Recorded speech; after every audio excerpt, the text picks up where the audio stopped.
So I want to welcome Donal Quinn into the Soundfeed studio tonight. Donal, welcome. Thank you very much. And it's our first kind of audience in the Soundfeed this evening too, so woohoo! Yes. Feel the pressure.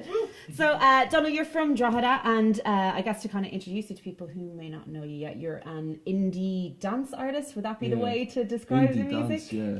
It's like I like indie music. I also like dance music. Put your hands together. Put them together, actually. That's what you get. Yeah. So before we kind of touch on what you're currently up to, I wanted to kind of go back to the beginning, I guess.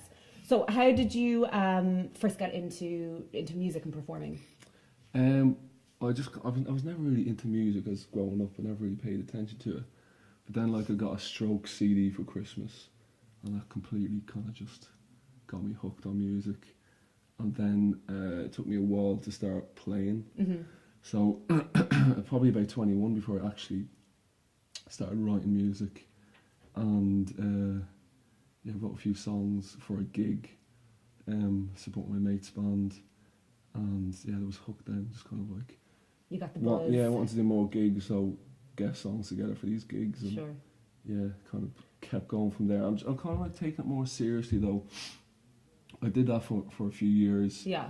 But I never recorded anything. I didn't release anything online. Probably finding your sound and yeah. together. Because did I read, correct me if I'm wrong, but you kind of started off as more of an indie singer-songwriter, and then kind of over the progression of years this kind of led to getting into the indie dance. That's it, yeah. So was that like a conscious decision to lean towards that side of music, or was that just through experimenting with writing and finding your sound? Yeah, a little bit of both. I've always wanted to kind of go towards dancier music because I really liked that. Yeah. And I got a loop station once, and there was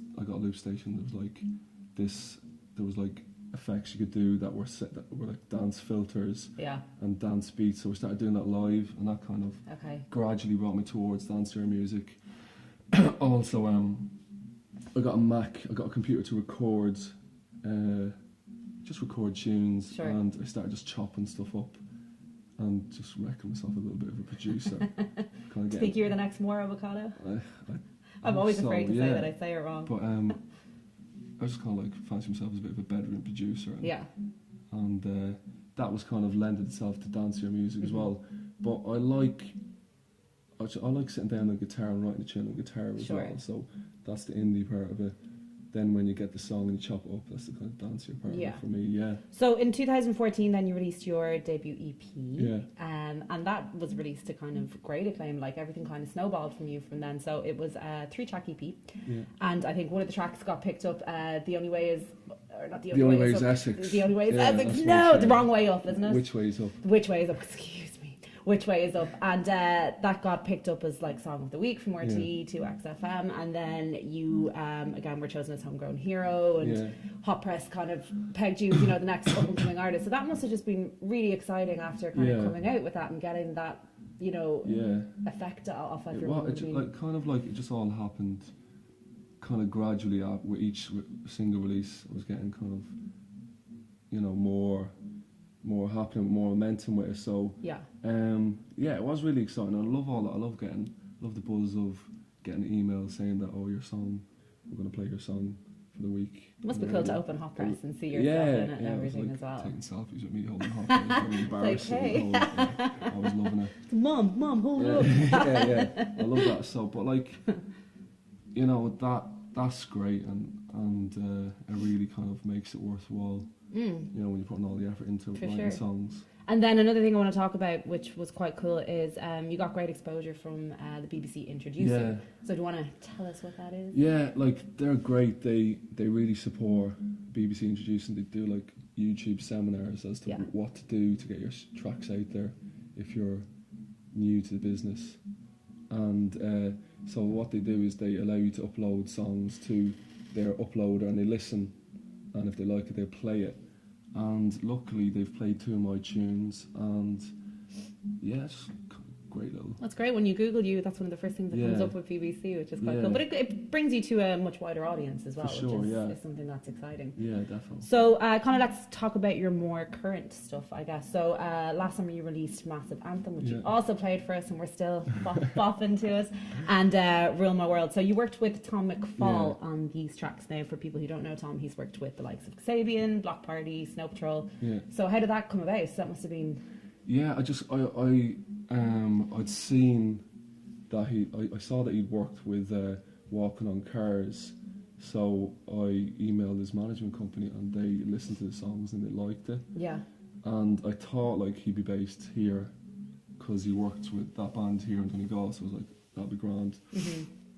But it worked out that he was based in Hackney. Okay. So I just took a little holiday over to Hackney. Not a bad holiday to go on. Yeah. So I was like staying in one of the flats in the middle of Hackney. I was like, when I booked the Airbnb, I walked up and I was like, oh, what have I got myself into? But it worked out fine. It was beautiful. Yeah. And so his studio was based really close to that. And I spent a week there, and what I'd been emailing back and forth prior, like for a couple of weeks prior, just kind of getting as much groundwork done.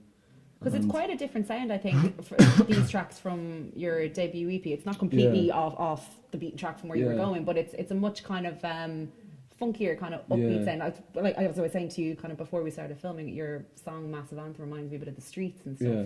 So was that due to a large influence from him, or was that something you were writing and then you two just combining together really worked? A large influence from Tom, is it? Yeah, like, or were you already kind of going in that direction? Well, what he would have done was just kind of produced it and got the sounds right. I would kind of, I would have had the song ready before I got in contact with him, and I would have been listening to a lot of the Streets and Arctic Monkeys and Calvin Harris, and that. So that's where that kind of vibe would have came from. And so I went over, recorded with him. He was great. He was amazing. He really kind of understood exactly what I was going for, and he's got great experience in the whole lot. Sure. And we mastered it, and I released it. It did really well, Yeah. And another thing I saw whilst Googling you was, I'm going to get the name wrong again, but the guy who did your artwork. Yeah, Alex Jenkins. Yes, Alex Jenkins. So he's done artwork for The Prodigy. Yeah, he did artwork for The Prodigy. He did artwork for The Streets. The Streets, yeah, thank you. He did artwork for Example. And he just, again, like, they're the kind of artists, that's the kind of music I'm trying to go towards. Sure. So it must be great to have the backing of these people that are already working with artists like this. Yeah, defo. And I don't know why I'm saying defo. I might just cut that out. I'm so embarrassed for you. Just cut that out. We were going English. Yeah, defo. Yeah. We were going English. Bleep it, But, so I just kind of like, again, Googled dancey artwork, and his Is that really what you Googled and you found him? Yeah. That's quite good. Literally just Googled dance anthems artwork. Yeah. And The Prodigy came up, and he was linked to it, and I emailed him. And again, I just sent on like a kind of mood board of what I was going for. Yeah. And he did something completely different. Okay. Yeah. But I was really happy what he sent back. Like kind of like one of the Rule My World artwork is like a Fred Perry top with the Q logo embroidered into it. I think he's still going around with that Fred Perry top, the Q on the back of it. And the Massive Anthem cover is like a dance floor in Cardiff, some club in Cardiff, and he stuck Q logo stickers, all over the club, and just took pics of which one would work out best. So I went with that one. Defo. I don't know why I was saying that. Sometimes you say things in interviews that you would never say ever. I would never say defo, but I seem to be saying it a lot tonight. So what's coming up next for you? You just kind of locking yourself away to work on some stuff, and I did that last year. I kind of, just wrote. I did a bit of travelling, writing music. I just kind of stayed in my room for about 3 months. Yeah. Writing songs, and I have a load of stuff just ready to go. And when I get a bit of time to record it, so I'm just going to focus on, getting a good kind of structure on them, doing as much as I can myself, and then get with a producer, maybe Tom or someone else, and get them out again. And to just focus on getting the next track out. Yeah, I find that like I've got a kind of, it takes you a while to get a sound or something that you're happy with, or something that, a song that says, that's a Donal Quinn song. So I think I've got a few of them now, so I'm just going to get them out and kind of get people to recognise for people that want to find you and follow your music and keep an eye on any upcoming gigs, where do they go, what do they do? Yeah, just go to Facebook and Donal Quinn Artist, or You're on SoundCloud, Bandcamp, yeah, all that as well. all of them. Yeah. Twitter, Instagram. But We can pretty much find you everywhere. Or if you want to listen to tunes, Spotify and YouTube. Perfect. Yeah. Well, thank you so much No for coming. problem. It's been a pleasure, and really excited to get the acoustic version of Massive Anthem Yeah. because that was just Thanks. pretty epic. Cheers. Yeah. All So right, nice thanks one. very No much. worries. Yeah. Thanks.